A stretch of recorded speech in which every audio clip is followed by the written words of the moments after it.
12వ తారీఖు డిసెంబర్ 2024న గుంటూరు పశ్చిమ నియోజకవర్గం కూడా ట్రాఫిక్ సమస్యలు లేకుండా చేసే ప్రయత్నంలో ఎక్కడ ప్రధానంగా ట్రాఫిక్తో మనకి ఇబ్బంది కలుగుతుందో అనే ఒక పర్యవేక్షణలో భాగంగా పూర్తి స్థాయిలో క్షేత్రస్థాయిలో విస్తృతంగా పర్యటించడం జరిగింది. కొన్ని కూడళ్ల దగ్గర ఇస్కాన్ భక్తులందరూ కూడా ఈ యొక్క భగవద్గీతను విక్రయిస్తూ కనిపించారు. అయితే ఒక వారం పాటుగా ఈ యొక్క ప్రక్రియ జరుగుతూ ఉంది. కొన్ని సందర్భాల్లో అనేక ప్లేసెస్లో ఈ యొక్క ట్రాఫిక్ జామ్స్ అనేవి జరుగుతూ ఉన్నాయి. దాదాపుగా పావు గంట పాటు నా కారు, అదే విధంగా వెనకాల స్కూల్ బస్సులు, అదే విధంగా ఆ వెనకాల ఉన్న అంబులెన్స్ కూడా చిక్కుకొని తీవ్ర స్థాయిలో ట్రాఫిక్ అసౌకర్యం కలిగించే విధంగా నేను గమనించడం జరిగింది.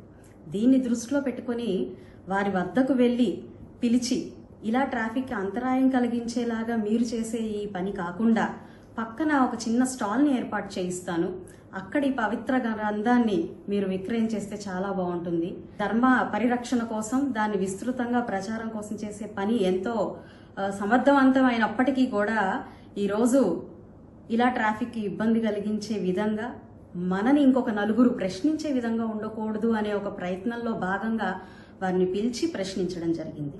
అయితే ముందుగా అసలు ఇస్కాన్ అనే సంస్థకి ఇలా క్రయ విక్రయాలు ప్రక్రియ ఉందా లేదా అనే ఒక అనుమానంతో నేను గుంటూరు ఇస్కాన్ వారికి, అదేవిధంగా విజయవాడ ఇస్కాన్ వారికి కాల్స్ చేసి, మీరు దీన్ని ఇలా చెయ్యాలి, విస్తృతంగా మీరు దీన్ని ప్రచారం చెయ్యాలి అని కోరారా?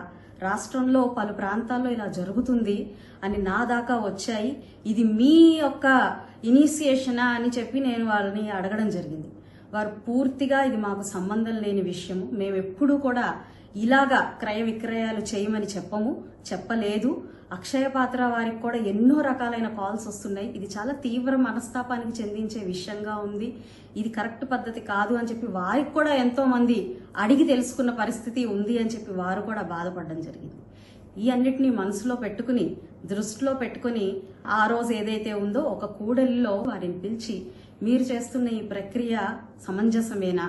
ఇలా ప్రజలకు అసౌకర్యం కలిగించడం సమంజసమేనా?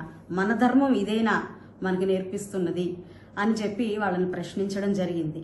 అయితే దీన్ని కొన్ని ఛానల్స్ వాళ్ళు చాలా డైవర్ట్ చేస్తూ, ఇది మతపరమైన సమస్యగా దాన్ని పరిగణిస్తూ ఈరోజు నా మీద ఒక దుష్ప్రచారాన్ని చాలా విస్తృతంగా వీడియోస్ రూపంలో అనేక ప్రాంతాలకి పంపిస్తూ, అనేక ధర్మ సంఘాలకి పంపిస్తూ దీన్ని చాలా సైడ్ ట్రాక్ చేస్తూ ఉన్న క్రమంలో ఒక ప్రెస్ మీట్ పెట్టి మా సోదరులందరితో కూడా మాట్లాడాలి అని అనుకున్నాను.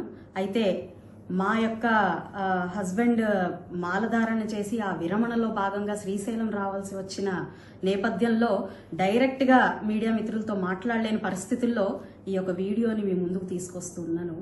ఇక్కడ ప్రజల అసౌకర్యాన్ని మాత్రమే ప్రశ్నించడం జరిగింది తప్ప ఏ ఒక్క ధర్మ విషయంలో కానివ్వండి, మత విషయంలో కానివ్వండి నేను ఎలాంటి సంకేతాలని ఇవ్వదలుచుకోలేదు, ఎలాంటి ఆక్షేపణని నేను కలిగింపజేయలేదు.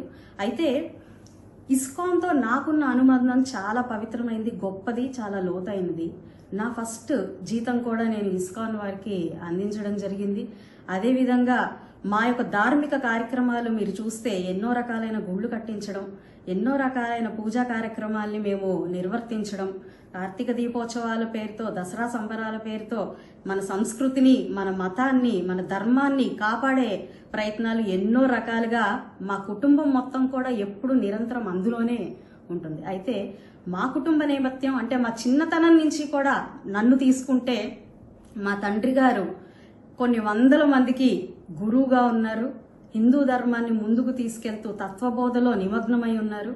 నా 16వ ఏటనే నేను గురుతత్వంలో గురుబోధ తీసుకుని నిత్యం భగవద్గీత పారాయణ చేస్తూ ప్రతి గీతా జయంతికి గీతా మకరందాన్ని ప్రజలందరికీ, భక్తులందరికీ కూడా పంచే ఒక చక్కటి కార్యక్రమాన్ని చేస్తూ, అదేవిధంగా ప్రతి శుక్రవారం కూడా లలితా పారాయణ చేసుకుంటూ ఎప్పుడు ధర్మ మార్గంలోనే నడిచే ప్రయత్నం చేస్తున్న నా మీద ఈరోజు కేవలం మరి ఏ కారణాల చేత ఇది ఇలాగా డైవర్ట్ చేస్తున్నారో నాకు తెలియదు, కానీ ఇలాంటి ఒక ప్రయత్నం తీవ్ర మనస్తాపానికి గురి చేస్తా ఉంది.